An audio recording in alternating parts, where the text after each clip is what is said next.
Hi guys! Magandang gabi! Welcome back po dito sa Gandara SRU channel for Showbiz Update.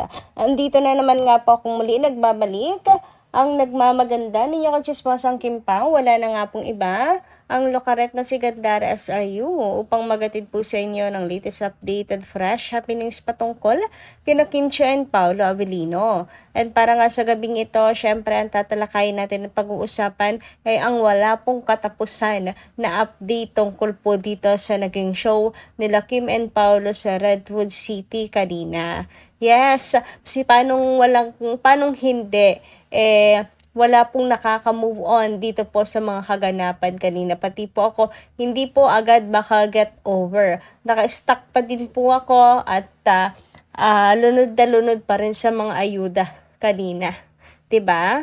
Agree po ba kayo? Kaya pasensya na kayo mga kakimpaw kung iistorbohin ko pa rin kayo hanggang ngayon, ngayong gabi tungkol po dito. And ang topic nga natin ay ang tungkol po sa kita nila Kim and Paolo or ang kanila pong kinita sa show po nila dito sa Redwood City. And based po sa ating pagsisearch, parang umabot ng 30M ang kanilang kinita mga kakimpaw. Yes, ganun kadami. Parang lang naman kasi kung pagbabasehan nga po natin ang mga nakita nating resibo ng ticket sales, araw-araw ay aabot po ng 30M talaga mga ka-KP. Ito po makikita niyo sa inyong mga screen, mga update po mula sa mga fans ni Carmel na naging guest po ng Kim Pao sa kanina pong naganap na world tour. So araw-araw nag-update nga po sila ng mga ticket sales sa loob ng 30 days. And ilan lang po yung kinuha natin para may idea lang po kayo kung magkano ang kinita or kinikita bawat araw na may bumibili po ng tickets. Kaya naman masasabi natin na successful po kung yun ang pagbabasehan natin ang concert nila show nila Kim and Paolo kanina. And kita rin naman po ninyo kung gaano karami ang mga tao, kung gaano po dinagsa ng mga fans sila Kim and Paolo. Kasama na rin po ang fans ni Carmel Chan mga kakimpaw. Tingnan niyo naman, 'di ba? Sobrang dami pong nagmamahal sa kanila. So eto na nga, tingnan na po natin ang bentahan po ng tickets para po sa Love Kim Pao. Kahapon po ay marami pa rin pong mga bumili mga kakimpaw ng tickets. April 24, naka 1M po, 1M and 43,000 mga kakimpaw. No April 23 naman po, 1,093,000. Malaki-laki mga kakimpaw. Noong April 22 naman ay 1,164,600. Ayan, nakikita nyo po ba? And April 21 naman ay 1,267,000. 'Di ba?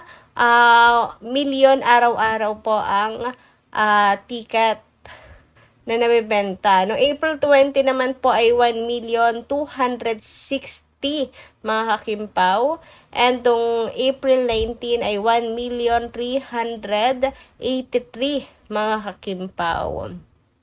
Ito yung mga humahabol pong bumili ng tickets. And April 17, 1,555,000. Grabe, no? Ang mahal din po kasi ng tickets, lalo na yung VIP. Noong April 15 naman po ay 1,667,000. 1,800,000 naman po, no?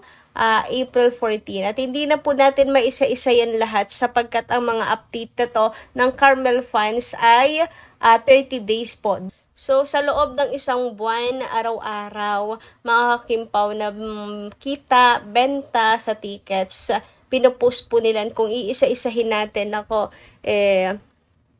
aabutin tayo ng siyam-siyam. So, since Nasa 1M, mahigit pa nga po yung iba, may nag 2M pa nga po. Araw-araw, kung 30 days po, tigwa 1M, mahigit, abay hindi lang po 30 million ang kinita po ng Kim Pao. So, hindi ko alam kung kasama po dyan yung sa ibang lugar o sa Redwood City lamang. Pero baka kasama na po yung sa ibang lugar mga Kim Pao tulad po ng sa Canada.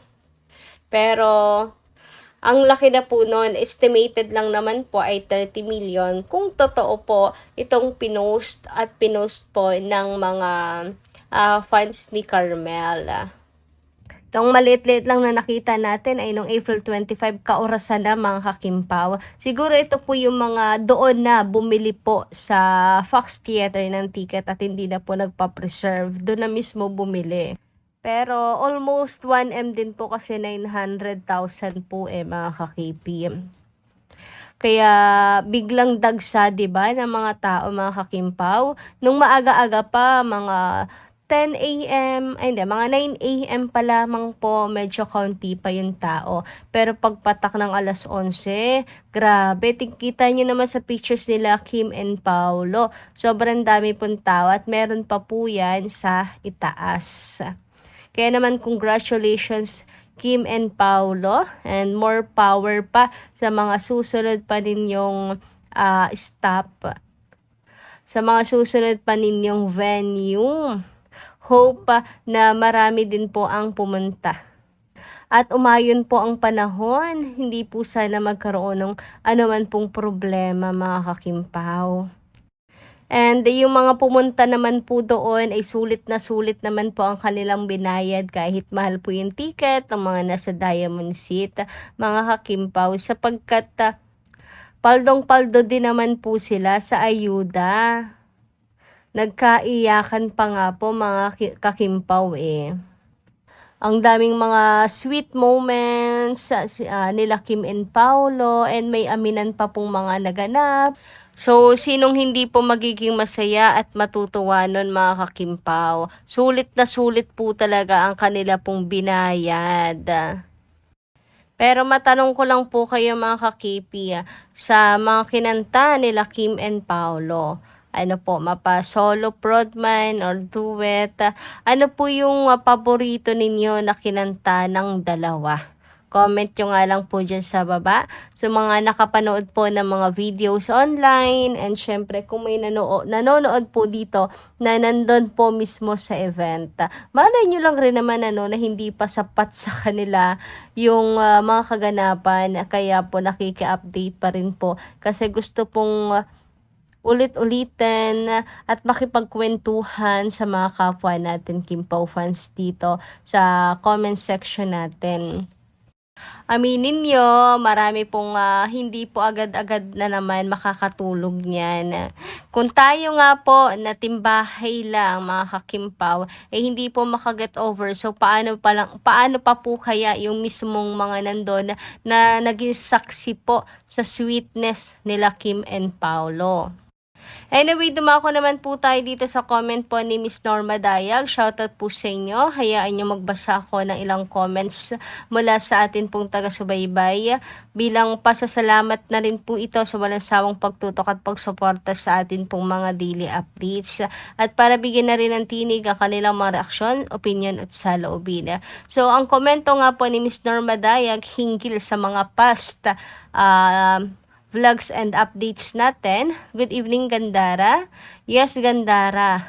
Never stop scrolling my CP to look for an updates regarding their show in San Francisco, California. Gandara, very happy po ako kasi yung nakita ko yung vlogs mo. Kaya eto, viewing your vlogs and hearing your comments about your vlogs. Gandara, I saw one of the videos about a senior wherein she gave flowers to Kimi. And Paolo came in. He got her hand and placed it in his forehead. What a unique gesture shown by Paolo in their show.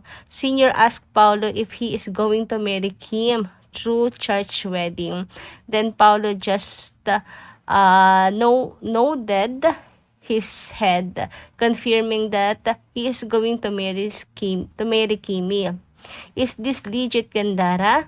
One of the KP fans shared it here in of the vlogs by vlogger. Well, if this is legit, how happy I am, and the more that I will pray for them both. God bless KP. Alam nyo, mahirap kasi sabihing oo, Ma'am Norma Dayag, kasi wala po tayo mismo doon at hindi natin napakinggan yung sinabi ni nanay or kung kinausap nga po niya si Paolo Avellino. At the same time, screenshot lang kasi nakita ko at picture lang po. Walang video. Kung may video, sana madali pong patotohanan na tumango si Paolo Avellino bilang tugon na yes, pakakasalan niya si Kimi sa simbahan. Pero hindi naman po siguro magsisinungaling ang mga nandoon, mga ka-KP, kasi marami po silang umattend eh. 'Di ba? Huli naman po kung nagsisinungaling, mga kakimpaw. Yun na lang po yung masasabi ko. Pero ako wala po akong masasagot, kundi ako po ay nagpapasalamat at nagpipray na hari naway totoo po yan. Para sa ganon, tapos na. Finish na kay Paolo na mismo nang galing na pakakasalan niya si Kimi.